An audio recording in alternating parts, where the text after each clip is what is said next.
Halo teman-teman, sekarang ini saya ada di Kabramata. Ya, tadi saya maunya cari cemilan gitu ya, roti goreng gitu. Cuman nggak dapat parkir, jadi lanjut perjalanannya harus dilanjutkan.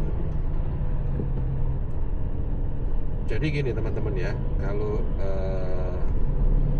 saya mau kasih tahu ya, kan saya pernah kasih tahu barang-barang apa yang sebaiknya ada di dalam mobil. Nah sekarang ini saya mau kasih tahu barang apa yang sebaiknya itu ada di sepeda motor, ya, skuter dalam hal ini ya. Ya pada dasarnya sih sepeda motor ya gak memerlukan barang yang gimana sih ya.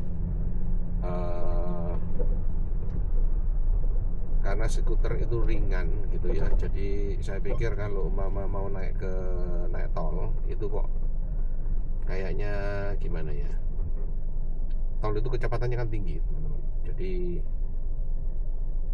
kecuali kalau tolnya itu cuma jarak dekat gitu ya, ya mungkin oke ya. Nah jadi kalau teman-teman ada rencana di sepeda motor itu lewat jalan tol, ya teman-teman harus ada yang namanya tol tag gitu ya.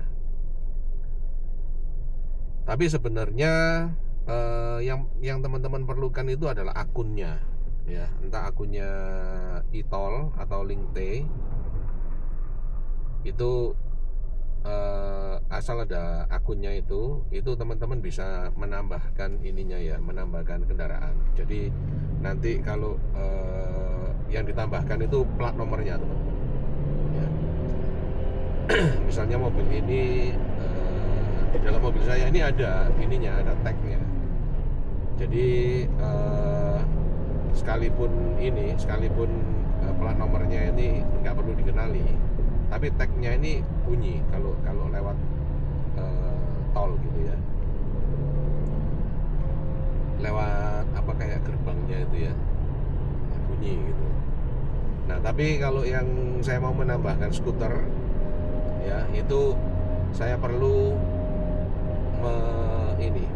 mendaftarkan nomor plat nomornya skuter itu ke dalam akunnya saya, sehingga nanti akunnya saya itu ada dua kendaraan ya, mobil yang saya naiki sekarang ini dan skuter ya.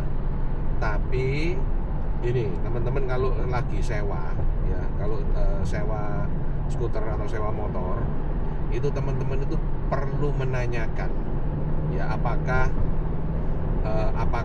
sepeda motornya ini atau skuternya ini itu terdaftar di e-tol ya, terdaftar di e-tol atau link T itu tadi yang saya bilang. Kenapa? Karena kalau mama, oh ini sepedanya nih plat kan cuma daftar plat nomornya aja. Jadi nanti kalau masuk ke tol melewati poin pembayaran itu kan difoto teman-teman. Nah plat nomornya ini akan dikirim ke alamat sesuai yang terdaftar di plat nomor. Nah kalau seandainya di persewaan motornya itu sudah terdaftar di e-tol ya, terdaftar di e-tol atau link T, maka mereka akan ditagih, teman-teman akan ditagih gitu. Nah sedangkan di lain pihak teman-teman itu akan ditagih juga karena mendaftarkan plat nomornya ini ke akunnya kita masing-masing. Ya ngerti maksud saya ya. Jadi satu kendaraan ini, terutama kalau sewa ya, itu sudah terdaftar di akunnya perusahaan persewaan mobil atau motor itu. Terus sama teman-teman didaftarkan juga di akunnya teman-teman. Jadi nanti nagihnya dua. Jadi teman-teman nanti bayarnya itu double. Kalau teman-teman punya akun dan sebelum mendaftarkan itu nggak ada salahnya pastikan dulu bahwa kendaraan yang teman-teman sewa itu belum terdaftar di dalam akunnya perusahaan untuk khusus untuk tol ini ya, daripada dibayar harus bayar double ya. Ya, jadi kalau untuk tol itu nanti teman-teman harus perhitungan sendiri apakah teman-teman perlu apa enggak. Kalau perlu ya didaftarkan atau dimintakan tag-nya. Kalau nggak perlu ya didaftarkan aja, nggak apa-apa. Itu yang optional pertama ya. Yang kedua yang perlu, asal teman-teman bukan SIM-nya bukan L ya, itu adalah phone holder. Itu sangat perlu ya, karena ya itu kalau mama sampai di daerah baru dan teman-teman nggak tahu harus pakai Google Map, itu teman-teman harus pakai phone holder ya. Kalau L, teman-teman dapat SIM-nya itu L, itu teman-teman nggak boleh pakai HP ya, jadi di phone holdernya itu nggak boleh ada HP ya, aturannya memang seperti itu.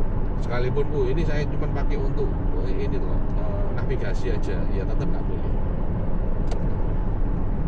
Nah, untuk phone holder ini ya, teman-teman harus ingat ya, kalau di motor ya itu getarannya tuh sangat keras teman-teman ya, getarannya sangat keras, sehingga pada waktu saya sewa motor ini yang saya pakai untuk nguber itu mereka ngasih gitu loh ya, phone holder itu mereka ngasih, tapi ngasihnya itu yang nempel di spion ya. Jadi wah, itu sangat keras itu. Saya takut ya, takut kalau karena HP sekarang ini kan fungsinya lebih ke kamera daripada untuk komunikasi ya. Jadi saya takut kalau ini apa namanya,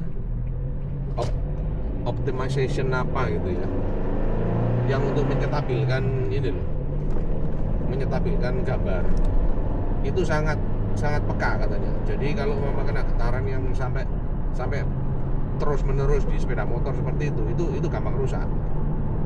Nah, jadi waktu itu saya beli yang ini, saya fotokan ya, yang seperti ini. Dan ini teman-teman lihat ya, ini ada di tengah-tengahnya ini bisa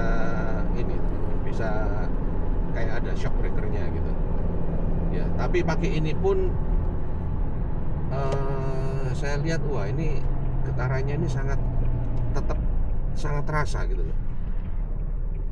Nah, ada satu namanya quad lock, itu mahal, bisa berpuluh-puluh dolar ya, $70, $80 gitu kalau saya lihat ya. Jadi akhirnya saya cari, saya pilihan saya akhirnya jatuh ke situ. Kenapa kok pakai ini? Oh, ini kalau kelihatannya kayak tas gini ya. Nah, ini nanti bisa dipasang di sini ya. Kalau saya pasangnya di sini. Ini sekalipun kena getaran, tapi getarannya itu otomatis teredam sama ya, ini kan kain ya teman-teman ya. Jadi otomatis teredam gitu. Terus fungsinya kontainer di bawahnya ini, tas di bawahnya ini apa? Power banknya bisa saya taruh situ. Atau kalau mama saya ada perlu naruh kacamata ya, itu saya bisa taruh situ. Ya, saya seneng pakai ini ya. Saya sudah beberapa minggu pakai ini. Cuman memang nanti kelemahannya itu adalah karena ininya kan plastik ya teman-teman ya. Depannya ini plastik. Jadi kalau siang itu silau ya. Kadang-kadang kalau saya mau lihat HP itu ya saya angkat gitu. Saya angkat, jelas, oh iya saya mau ke sana, oh iya lewatnya sana ya sudah, jalan lagi gitu, gak masalah. Itu kelemahannya di sana. Cuman kalau saya pribadi saya ini lebih mengutamakan fungsi ya. Kalau quad lock itu keren ya, tapi saya nggak bisa naruh power bank. Kalau saya mau naruh kacamata apa, itu nggak ada tempat. Jadi saya lebih memilih ini, dan harganya itu jauh lebih murah. Saya lupa di harganya, cuman belasan dolar aja. Ini saya beli di AliExpress teman-teman ya. Ya, selebihnya saya pikir cuman itu aja yang perlu ada di sepeda motor ya, karena sepeda motor kan compact ya, maksudnya kecil gitu loh. helm bisa taruh di dalam bagasinya gitu ya toh.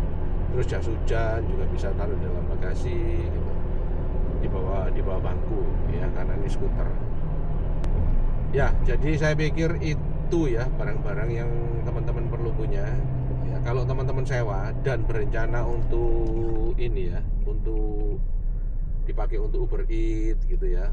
Itu teman-teman pastikan teman-teman sudah beli phone holdernya dulu ya, supaya apa, supaya nanti sepeda motornya sudah siap, terus teman-teman harus nunggu phone holder itu masih pengiriman masih kurang lebih 2 mingguan itu dari AliExpress ke Australia itu. Kurang lebih 2 minggu. Pastikan sudah beli dulu, jadi pada waktu sepeda motornya itu atau skuternya sudah ada, bisa langsung pasang, langsung jalan ya. Itu saran dari saya ya, moga-moga bermanfaat. Kita ketemu di video yang lainnya. Thank you teman-teman.